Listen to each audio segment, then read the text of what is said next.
So start करेंगे हम question number 71 से। क्वेश्चन है, if 4 times the sum of the areas of 2 circular faces of a cylinder of height 8 centimetre is equal to twice the curve surface area then diameter of the cylinder is. कहने का मतलब ये है कि जो एक क्या है, एक ये आपका सिलेंडर है। सिलेंडर कैसा होता है, ऐसा होता है सिलेंडर, ठीक है। इस सिलेंडर का 4 टाइम्स, ठीक है, 4 times the sum of the areas of 2 circular faces, 2 circular faces, एक ये होता है और एक ये होता है। ऊपर का ढक्कन, नीचे का ढक्कन, ये दोनों सर्कुलर फेसेस कहलाते हैं।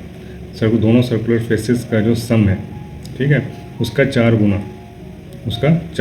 यानी 4 गुना किस चीज़ का, 4 गुना ऊपर और नीचे के ढक्कन का जो एरिया होता है उसका 4 गुना, यानी ऊपर वाले का कितना हो जाएगा, पाई आर स्क्वायर, ठीक है, पाई आर स्क्वायर, ठीक है। ये एक ढक्कन का हुआ एरिया। 2 ढक्कन के लिए हम उसको 2 से मल्टीप्लाई कर देंगे, तो दोनों ढक्कन का हो गया पाई आर स्क्वायर इंटू 2। अब इसका 4 गुना, 4 टाइम्स, तो इससे 4 गुना कर दिया हमने, 4 मल्टीप्लाई कर दिया। वो किसके बराबर है, ठीक है, वो किसके बराबर है, हाइट कितना है इसका, हाइट है इसका 8 centimetre is equal to the, ये बराबर है किसके, 2 गुना के, twice the curve surface area, ठीक है। कर्व सरफेस एरिया क्या होता है, ट्वाइस, तो ये हो गया आपका कर्व सरफेस एरिया होता है 2 पाई आर, ठीक है, इंटू एच, ठीक है। ये हो गया आपका कर्व सरफेस एरिया का फॉर्मूला, ये हो गया। अब एच के जगह पे हम 8 लिख सकते हैं, क्यों, क्योंकि एच इज इक्वल टू 8 है, ठीक है, एच इज इक्वल टू 8 है, इसलिए हम यहाँ पे 8 लिख सकते हैं। तो अब ये दोनों बराबर हो गया, इसमें आप आर फाइंड कर लीजिए, आर इसमें आपको मिल जाएगा, ठीक है। इधर कितना हो गया, इधर हो गया 2 दूनी 4, 8 चौक 32, ठीक है, 32 पाई आर। इधर कितना है, 4 दूनी 8, ठीक है, 8 पाई आर स्क्वायर, ठीक है। तो 8 से 8 चौक 32, ये कट जाएगा, पाई से पाई ख़त्म हो जाएगा, आर से आर स्क्वायर, यानी यहाँ पे आर इंटू आर है, यहाँ पे आर है, आर एक आर कट जाएगा, तो आर इज इक्वल टू क्या बचा आपका 4, तो रेडियस से 4, तो डायमीटर क्या हो जाएगा, यहाँ पे क्या पूछा आपसे, डायमीटर पूछा है, ठीक है। तो डायमीटर इज इक्वल टू हो जाएगा 2 गुना होता है आर के, ठीक है। तो आर आपका 4 है, तो डायमीटर कितना हो जाएगा 8 सेंटीमीटर। ये हो जाएगा करेक्ट आंसर आपका बी, ठीक।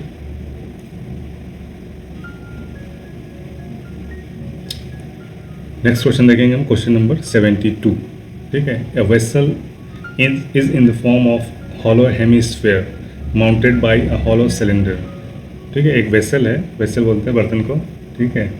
एक वेसल है जिसका ऊपर form of hollow hemisphere, hemisphere किसको बोलते हैं, यानी स्फेयर, ये स्फेयर होता है, इसको हाफ बीच से कट कर देंगे तो ये जो पार्ट होगा ये हेमिस्फेयर कहलाता है, ठीक है।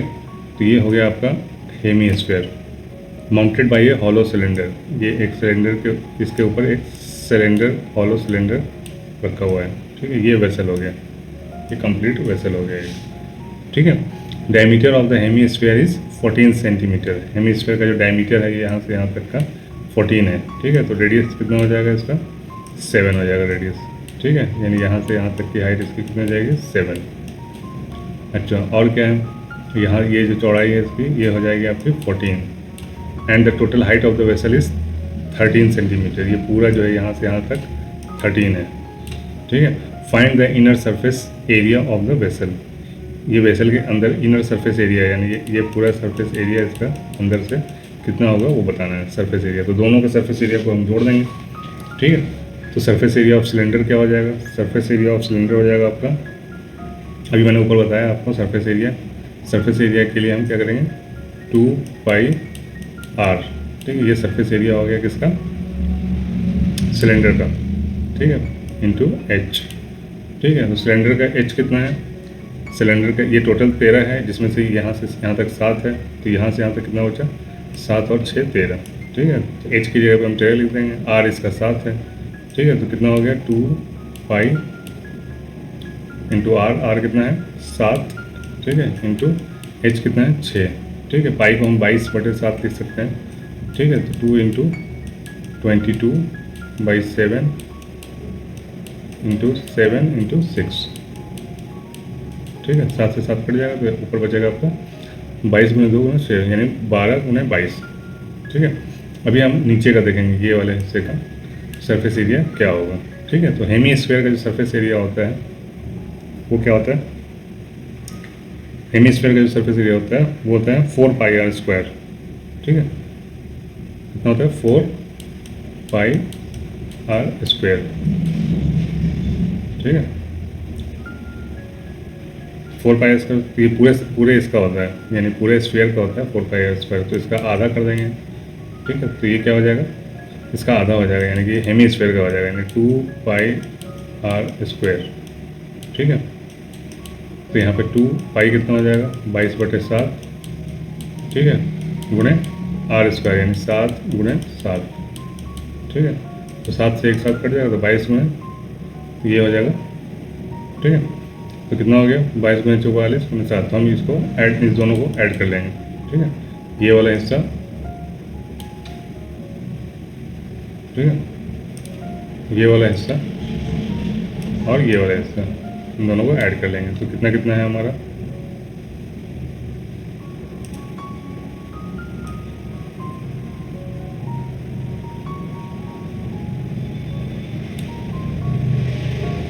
तो ये हो गया हमारा 2 × 22 × 7। ठीक है, प्लस का 2 × 22 × 6। ठीक है, तो हम 2 × 22 कॉमन ले लेंगे, तो 22 दूनी 44 कॉमन हो जाएगा हमारा। 44 × 7 और 6 13। ठीक है,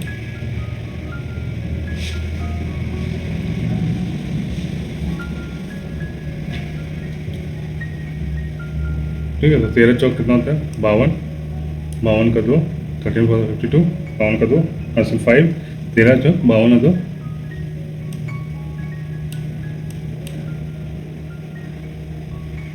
52 और 5 57, सॉरी। ठीक है, तो 572 स्क्वायर सेंटीमीटर। तो ये हो गया आपका, ए हो गया आपका आंसर। ठीक है, नेक्स्ट क्वेश्चन देखेंगे हम, क्वेश्चन नंबर 73। इसमें क्या है, एक कोन है, ठीक है, एक हेमिस्फीयर है और एक सिलेंडर है, 3 चीज़ें हैं। हैव इक्वल बेसिस, सबके बेस सेम है। तो कोन आपका कैसा होता है, ये होता है आपका कोन। ठीक है, और उसके बाद है आपका हेमिस्फीयर। ठीक है, ये हो गया आपका हेमिस्फीयर, आधा, यानी बॉल का आधा कटा हुआ। और तीसरा हो गया आपका सिलेंडर। ठीक है, इन तीनों का बेस सेम है, यानी कि आर तीनों का सेम है। ठीक है, और हाइट भी सेम है। ठीक है, ये जो है हाइट, ये भी सेम है। इसका हाइट क्या है, इसका हाइट हो जाएगा आर के बराबर होता है। जो इसका रेडियस होता है स्फीयर का सारा रेडियस और हाइट सेम होता है। ठीक है, तो रेडियस और हाइट सेम होता है, तो r = h होता है। इसका h है और इसका r है। ठीक है, अब क्या, तीनों का हम फॉर्मूला देख लेंगे। क्या है तीनों का फॉर्मूला, ठीक है, रेशियो, वॉल्यूम का रेशियो बताना है आपको। ठीक है, तीनों का वॉल्यूम का रेशियो क्या हो जाएगा। तो इसका जो वॉल्यूम होता है सिलेंडर का, सबसे आसान होता है वॉल्यूम, सिलेंडर का वॉल्यूम होता है πr²h। ठीक है, उसी तरह इसका 1/3 होता है कोन का, सिलेंडर का जो वॉल्यूम होता है, ठीक है, उसका 1/3 होता है, यानी 1/3 πr²h। ठीक है, r² सेम रहेगा क्योंकि r और h तीनों का सेम है। अच्छा, इसका वॉल्यूम क्या होता है, जो आपका स्फीयर होता है, हेमी स्फीयर का होता है आपका 4/3 πr³। ठीक है, πr³ होता है इसमें, स्फीयर में 4/3 πr³। ठीक है, तो अब हेमी स्फीयर है तो इसको हम 2 से डिवाइड कर देंगे, यानी आधा कर देंगे। तो क्या हो जाएगा हमारा 2/3 πr³ है, तो r²h हम लिख सकते हैं इसको। ठीक है, r³ हो जाएगा। h और r में कोई फ़र्क नहीं है, सेम है। हेमिस्फीयर के लिए h और r सेम है, सिर्फ कट करने के लिए हमने सेम कर दिया है। ठीक है, तो πr²h इसमें भी है, πr²h इसमें भी है, πr²h इसमें भी है। तो यहाँ पे 1 बचा, यहाँ पे क्या बचा 1/3 बचा। ठीक है, यहाँ क्या बचा 2/3 बचा, और यहाँ बचा आपका 1।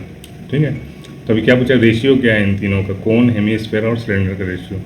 ठीक है, तो रेशियो हम क्या बोलेंगे इसको, 1/3 is to 2/3 is to 1। ठीक है, ये रेशियो है। तो रेशियो हमारा इस फॉर्म में तो दिया नहीं है रेशियो, तो हम क्या करेंगे, तीनों में 3 से मल्टीप्लाई कर देंगे, तो क्या हो जाएगा, ये नीचे का कट जाएगा। तो क्या हो जाएगा हमारा रेशियो, 3 से जब मल्टीप्लाई करेंगे तो क्या हो जाएगा, ये पहला वाला 1 बचेगा, दूसरे वाले में 2 बचेगा और तीसरे वाले में 3 1 3 हो जाएगा। क्या रेशियो आ गया आपका 1:2:3। करेक्ट आंसर आपका है ए। नेक्स्ट क्वेश्चन देखेंगे हम, question number 74। If theta is greater than 90 degree and less than 180 degree. ठीक है, थीटा यहाँ पे जो साइन थीटा है, ठीक है, यहाँ पे थीटा जो है वो 90 और 180 डिग्री के बीच में है। इसका क्या मतलब होता है, इसका मतलब ये होता है कि ये सेकंड क्वाड्रेंट में है। ठीक है, ये 0 to 90 ये होता है, ठीक है, 0 to 90 डिग्री ये होता है आपका 90 to 180, ठीक है, और उसके बाद ये होता है 180 to 270, 180 to 270, और ये होता है आपका लास्ट में 270 to 360। ठीक है, तो यहाँ पे इसने डिफाइन कर दिया है कि theta is equal to, theta जो है वो 90 to 180 डिग्री है। ठीक है, अब देखिए क्या है, sine theta is equal to 3/5। ठीक है, तो ट्रिग्नोमेट्री हम क्या करेंगे, एक राइट एंगल ट्राइंगल बना लेंगे। ठीक है, इसको हम थीटा मान लेते हैं। ठीक है, ये अगर थीटा है तो ये आपका, ये क्या हो जाएगा, ये हो जाएगा परपेंडिकुलर, ये हो जाएगा आपका बेस, और ये हो जाएगा एच। ठीक है, आपको किसी वीडियो में मैंने बता रखा है पहले, इसका क्या होता है, साइन थीटा इज इक्वल होता है P/H। ठीक है, साइन थीटा होता है P/H, P आपका ये हो जाएगा, H ये हो जाएगा। ठीक है, तो P हो जाएगा आपका 3, H हो जाएगा 5। तो ये कितना आ जाएगा, पाइथागोरस ट्रिपलेट अगर बनाएंगे हम तो 5² - 3² इज इक्वल टू ये स्क्वायर आ जाएगा। ठीक है, तो 5 का स्क्वायर 25, अगर आपको याद भी रहता है कि 3 4 5 होता है। ठीक है, ये हमेशा मालूम है सबको, 3 4 5 होता है, 3 होता है तो ये 4 होता है, 5 होता है। वैसे निकाल भी सकते हैं आप, निकालेंगे कैसे, 5 × 25 - 3 3 का 9, कितना बचा 16, 16 का स्क्वायर रूट निकालेंगे तो क्या आ जाएगा 4। ठीक है, तो अब आपको बताना है कि tan थीटा क्या होता है। tan थीटा इज इक्वल होता है P/B, यानी कि 3/4। ठीक है, तो आप जल्दी में 3/4 इसको आंसर मार देंगे, लेकिन ये गलत हो जाएगा। क्यों, क्योंकि आपको यहाँ पे ध्यान देना है कि जो ये है सेकंड क्वाड्रेंट में ये आ रहा है। ठीक है, 90 to 180 डिग्री, तो इसमें जो होता है वो tan जो होता है वो निगेटिव होता है। ठीक है, इसमें सारे पॉजिटिव होते हैं, साइन कॉस टैन सब पॉजिटिव होते हैं ऑल। इसमें सिर्फ साइन पॉजिटिव होता है, इसमें सिर्फ साइन पॉजिटिव होता है। ठीक है, इसमें सिर्फ टैन पॉजिटिव होता है थर्ड क्वाड्रेंट में, और ये फोर्थ क्वाड्रेंट है, इसमें सिर्फ कॉस पॉजिटिव होता है। ठीक है, इसको याद रखने के लिए आप कर सकते हैं ऐड शुगर टू कॉफ़ी। ठीक है, ASTC, add sugar to coffee, यानी पहले को ये फर्स्ट क्वाड्रेंट हो गया, ये सेकंड क्वाड्रेंट में सिर्फ साइन पॉजिटिव होगा, ये थर्ड क्वाड्रेंट है, इसमें सिर्फ टैन पॉजिटिव होता है, और ये फोर्थ क्वाड्रेंट है, इसमें सिर्फ कॉस पॉजिटिव होता है। ठीक है, तो इसकी वजह से क्या हो जाएगा, यहाँ पे हमारा टैन नेगेटिव आएगा, तो हमारा यहाँ पे साइन लग जाएगा -3/4। करेक्ट आंसर आपका हो जाएगा A -3/4। क्वेश्चन नंबर 75 देखेंगे, if sec theta plus tan theta is equal to m, then the value of m² - 1 m² + 1 is। ठीक है, अगर ये वैल्यू है आपके पास दिया हुआ है, आपको ये वैल्यू फाइंड करना है। ठीक है, तो आप क्या करेंगे, यहाँ पे m² का वैल्यू निकालना है, तो हम क्या करेंगे, हम m को स्क्वायर कर देंगे, यानी दोनों साइड में स्क्वायर कर देंगे, इसको भी स्क्वायर कर देंगे, इसको स्क्वायर कर देंगे, तो m² इज इक्वल टू क्या हो जाएगा, इसको हम फैलाएंगे, एक्सपेंड करेंगे, तो क्या हो जाएगा sec² थीटा। ठीक है, sec² theta plus tan² theta plus क्या हो जाएगा 2 sec थीटा tan थीटा। ठीक है, 2 sec थीटा tan थीटा, ये किस फॉर्मूले से फैलाया है, a + b का होल स्क्वायर फॉर्मूला होता है, a² + b² + 2ab। ठीक है, ये हो गया आपका m²। अब यहाँ ऊपर क्या है, माइनस का 1 भी है। ठीक है, ये वाला हिस्सा है -1, ये मैंने लिख दिया यहाँ पे -1। ठीक है, तो ये हो गया आपका ऊपर का हिस्सा, और नीचे क्या आ जाएगा, नीचे सेम आ जाएगा, यहाँ पे सिर्फ +1 होगा। ठीक है, सेम चीज़ आएगा, सिर्फ +1 होगा, तो नीचे का हिस्सा हम यहाँ पे लिखते हैं, क्या हो जाएगा sec² theta plus tan² theta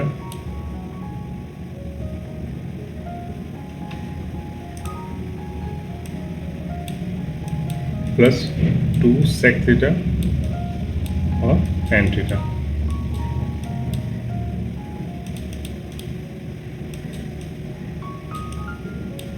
और यहाँ पे प्लस का 1 आ जाएगा। ठीक है, तो इसमें आपके 2 फॉर्मूले लगेंगे। कौन कौन सा फॉर्मूला लगेगा, एक तो लगेगा आपका कि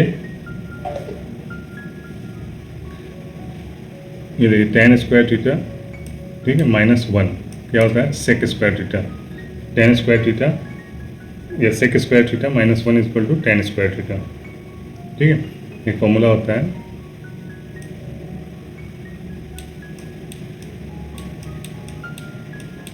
सेक square theta -1 is equal to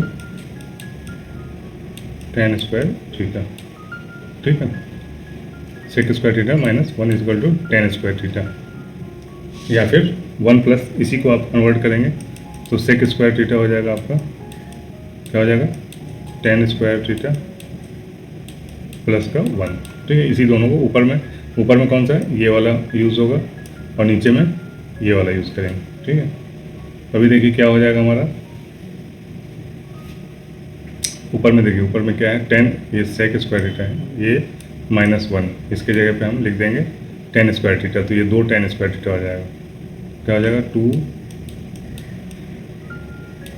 tan square theta, ठीक है। इन दोनों को मिला के जो हुआ और ये वाला, ठीक है, और प्लस का 2 सेक थीटा टेन थीटा है, ठीक है, plus 2 sec theta tan theta का मल्टीप्लिकेशन है, ठीक है। नीचे क्या है, नीचे देखिए नीचे में क्या है सेक स्क्वायर थीटा, ठीक है, टेन स्क्वायर थीटा प्लस 1, ठीक है। तो टेन स्क्वायर थीटा इसको और इसको मिलाएंगे तो क्या हो जाएगा हमारा सेक स्क्वायर थीटा मिलेगा, ये वाले फॉर्मूले से, सेकंड वाले फॉर्मूले से। तो क्या हो जाएगा हमारा सेक स्क्वायर थीटा 2 हो जाएगा, ठीक है, 2 सेक स्क्वायर थीटा प्लस ये पहले से जो है वो है, ठीक है, 2 सेक थीटा टेन थीटा, ठीक है। अभी क्या करेंगे, अभी ये हो जाएगा आपका, इसमें से देखिए टेन थीटा है, यहाँ पे टेन थीटा है, तो इसमें से 2 टेन थीटा, इसमें भी 2 है इसमें भी 2 है, तो 2 टेन थीटा हम कॉमन ले लेंगे। क्या करेंगे 2 टेन थीटा हमने कॉमन ले लिया, तो क्या बचा यहाँ पे टेन थीटा बचा,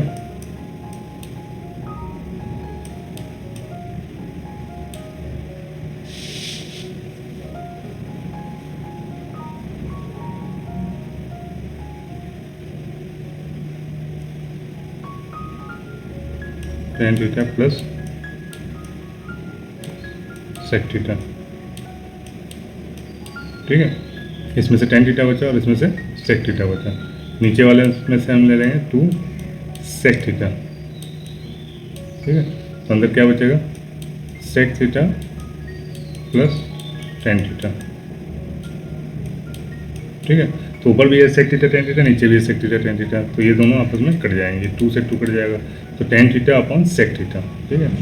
अब फिर क्या हो जाएगा टेन थीटा, सेक थीटा को हम लिख सकते हैं 1 अपॉन सेक थीटा है तो इसको हम, ठीक है, कॉस थीटा लिख सकते हैं, ठीक है। फिर टेन थीटा को हम लिखते हैं sine upon cos into cos, cos से कॉस कट गया, क्या बचा हमारा साइन थीटा, ठीक है। तो इसका आंसर क्या हो जाएगा साइन थीटा, ठीक है। थोड़ा लेंदी है लेकिन हो जाता है, ठीक है। क्वेश्चन नंबर 76 देखेंगे, the angle of depression of the top and the bottom of a single storey building from the top of a multi storey building are 30 degree and 45 degree, ठीक है। तो यहाँ पे एक मल्टी स्टोरी बिल्डिंग है लंबी, ठीक है, सीधा लाइन खींचते हैं, इसके टॉप से अगर हम एक छोटी सी बिल्डिंग पे देखते हैं तो उसके टॉप पे और ये बॉटम पे 2 एंगल बनते हैं, ठीक है। ये एंगल जो होता है वो 30 डिग्री का होता है और ये जो एंगल बनता है ये 45 डिग्री का बनता है, ठीक है। तो अगर इस लंबी वाली बिल्डिंग की जो हाइट है वो है 12 प्लस, यहाँ लिखते हैं 12 प्लस 4√3, ठीक है, 12 प्लस 4√3, ये इसकी हाइट है, ठीक है। तो इसकी हाइट इतनी है, तो ये 45 है, ये 90 है, तो ये भी 45 हो जाएगा, ठीक है, 45 डिग्री। तो आपको पता है सेम एंगल होते हैं, तो क्या होता है जो हाइट इसकी होगी वही बेस की पी और बेस सेम हो जाता है, ठीक है।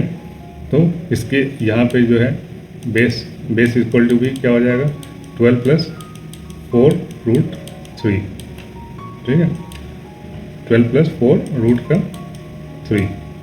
अभी क्या हो जाएगा, ये जो बेस है वही सेम बेस यहाँ पे भी है, तो इसका भी वही हो जाएगा। इसका ये पता है, आपको फाइंड क्या करना है, आपको इस बिल्डिंग की हाइट फाइंड करनी है, ठीक है, ये इतना दूर फाइंड करना है। तो इस पूरे में से अगर आप इतना माइनस कर देंगे तो ये आपको पता चल जाएगा। ठीक है, तो ये आपको पता करने के लिए हम इसका इस्तेमाल कर रहे हैं। ठीक है, इस ट्रायंगल का, ठीक है, इस ट्रायंगल का हम यूज़ कर रहे हैं। इस ट्रायंगल में क्या है, 30 डिग्री का एंगल है। ठीक है, बेस आपको पता है, ये वाला बेस, जो ये बेस है वही बेस ये होगा।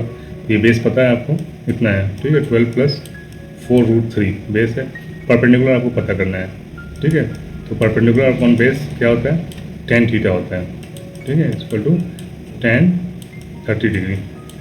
ठीक है, दैट इज इक्वल टू, ठीक है, बेस आपको पता है, बेस कितना है, बेस की जगह पे मैं बेस लिख देता हूँ।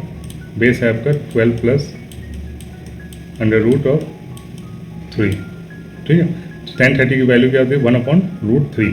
tan 30 का वैल्यू होता है 1/√3, ये आपको याद रहता है, याद होगा ही। ठीक है, तो tan का वैल्यू मैं लिख देता हूँ 1/√3। ठीक है, tan हटा देता हूँ ऐसे, तो P इक्वल टू क्या हो जाएगा, P इक्वल टू हमारा हो जाएगा, ये जाके मल्टीप्लाई ऊपर चला जाएगा, 12 + √3 डिवाइडेड बाई √3। ठीक, ये P हो गया। अभी क्या है, ये हाइट निकालने के लिए हम, ये हाइट निकालना है हमें, तो ये पूरे हाइट में से ये ऊपर का हाइट, इतना हाइट हम माइनस कर देंगे। तो पूरा हाइट कितना है, पूरा हाइट है हमारा 12 + 4√3। ठीक है, और ये छोटा हाइट कितना हो गया, छोटा हाइट इसमें से माइनस कर देना है हमें। छोटा हाइट आया है 12 + 4√3, यहाँ पे भी 4 है। ठीक है, इसको सही से लिख लेते हैं,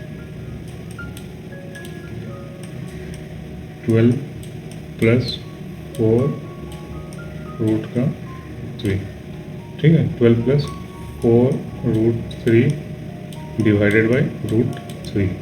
ठीक है, अब ये माइनस करेंगे हम, तो इसका एलसीएम आ जाएगा आपका √3। ठीक है, 12√3 + 4√3 में √3 से मल्टीप्लाई होगा तो 3 हो जाएगा, 4 3 12। ठीक है, ये माइनस का 12 पहले से है, -4√3। ठीक है, तो माइनस करेंगे हम, ये माइनस हो जाएगा ना, ये माइनस हो रहा है तो ये सब में माइनस हो जाएगा, माइनस कर रहे हैं हम, -2 -4√3, तो 12 से 12 कट गया माइनस में, और ये हो जाएगा आपका 12 - 4 8√3 डिवाइडेड बाई √3। √3 से √3 कट जाएगा, क्या हो जाएगा 8 मीटर। तो छोटे वाले बिल्डिंग की हाइट कितनी हो जाएगी हमारी, 8 मीटर।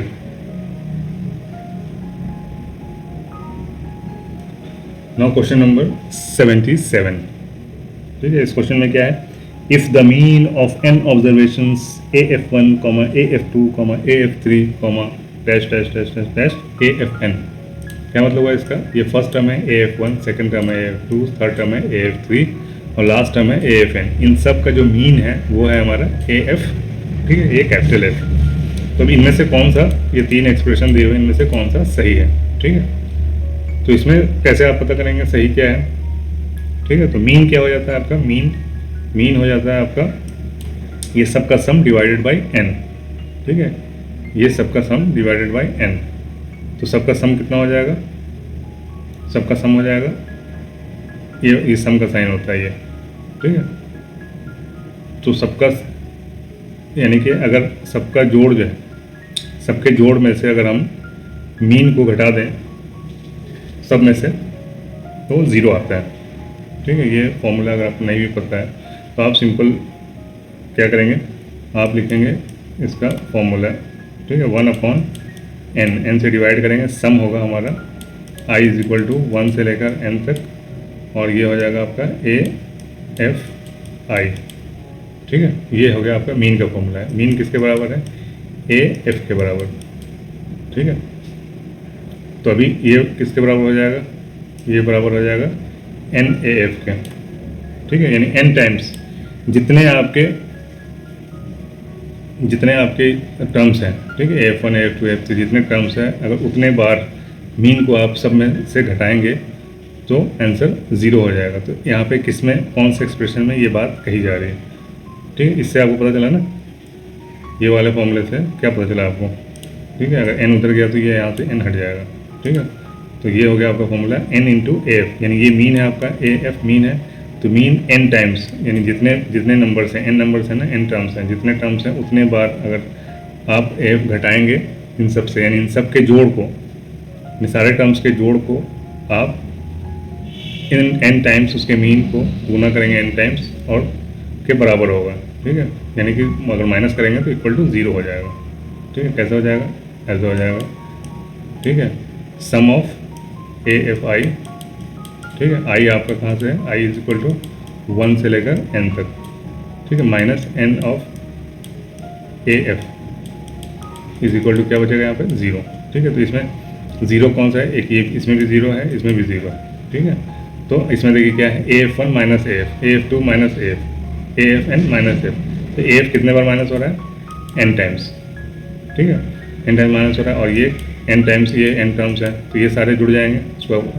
इसको अगर आप थर्ड को अलग अलग लिखेंगे तो कैसे लिखेंगे, इसको अलग अलग लिखेंगे तो ऐसे लिखेंगे AF1 प्लस AF2, ठीक है, प्लस ये करते जाएंगे प्लस AFN, ठीक है। उसके बाद माइनस और माइनस कितने बार AF है, n टाइम्स ऑफ AF, ठीक है, इक्वल टू 0। तो ये भी तो वही बात कह रहा है, ये भी तो वही बात कह रहा है ना जो C कह रहा है। C एक्सप्रेशन में जो बात कही जा रही है वही एक्सप्रेशन यहाँ पे भी हो रहा है, तो इसका आंसर C हो जाएगा, ठीक है।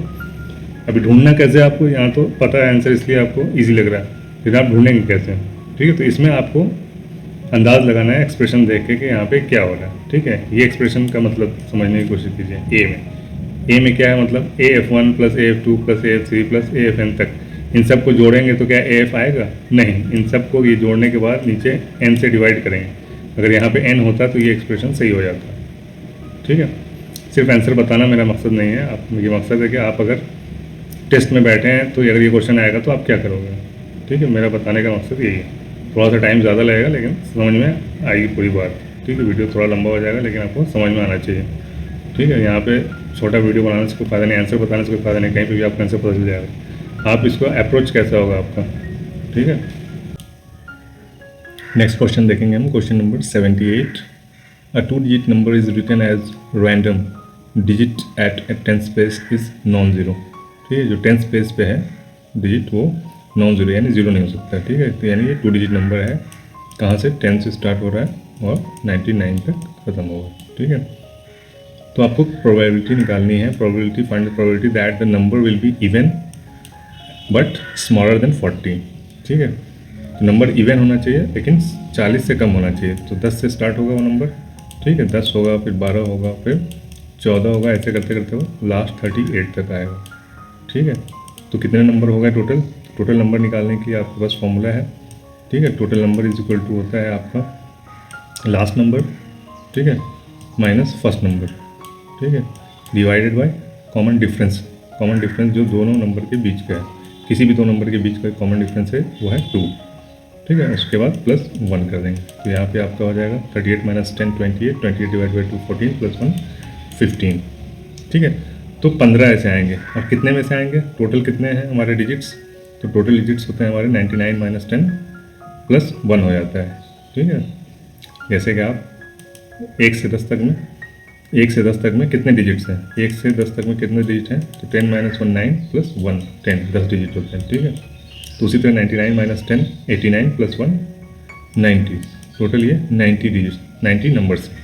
तो टोटल 90 नंबर्स में आपके पॉसिबिलिटी कितनी है आने की, 15 डिजिट के 15 नंबर्स आ सकते हैं ऐसे, 10 से लेकर 10 12 14 16 18 लेकर 38 तक ये 15 आ सकते हैं, 15 डिजिट्स आ सकते, 15 नंबर आ सकते हैं, ठीक है। 15 डिवाइडेड बाई 90, तो कितना हो जाएगा, 15 6 90 यानी 1/6। करेक्ट आंसर हो जाएगा आपका डी 1/6। क्वेश्चन देखेंगे हम, क्वेश्चन में क्या है, in a class in which all students practice at least 1 sports, ठीक है। एक क्लास है उसमें, ठीक है, यहाँ पे परसेंटेज का सवाल है तो हम यहाँ पे स्ट्रेंथ मान लेंगे कि 100 स्ट्रेंथ है बच्चों का क्लास में, ठीक है। तो 100 बच्चों में से 60% ऑफ स्टूडेंट्स प्ले सॉकर, ठीक है। तो ये हम ले लेंगे, ये हो गया आपका सॉकर, सॉकर के लिए खेलने वाले हो गए, और ये हो गए आपके क्या हो गए, बास्केटबॉल खेलने वाले, ठीक है। ये हो गए जो दोनों खेलते हैं, बास्केटबॉल और सॉकर दोनों खेलते हैं, ठीक है। तो कितने हो गए, 60% ऑफ स्टूडेंट्स प्ले सॉकर या बास्केटबॉल, ठीक है, सॉकर या बास्केटबॉल 60%, यानी ये टोटल हो गया आपका 60%, ठीक है। एंड 10% प्रैक्टिस बोथ, तो ये कितना हो जाएगा, बोथ वाला ये हो जाएगा आपका 10%, ठीक है, जो दोनों खेलते हैं। If there are also 60% student that do not play soccer, तो ये जो हो जाएगा, ये खाली जो है ये बी, ये 60% है, ठीक है। तो ये कितना हो जाएगा आपका, कितना हो जाएगा ये, तो 100 में से 60 आपके जो है वो है सिर्फ बास्केटबॉल वाले, ठीक है। और 10 हो गए आपके जो 10 हो गए जो दोनों खेलते हैं, 60 प्लस 70%, ठीक है। तो ये कितना बचा, ये आपका सिर्फ सॉकर हो गया 30%, ठीक है।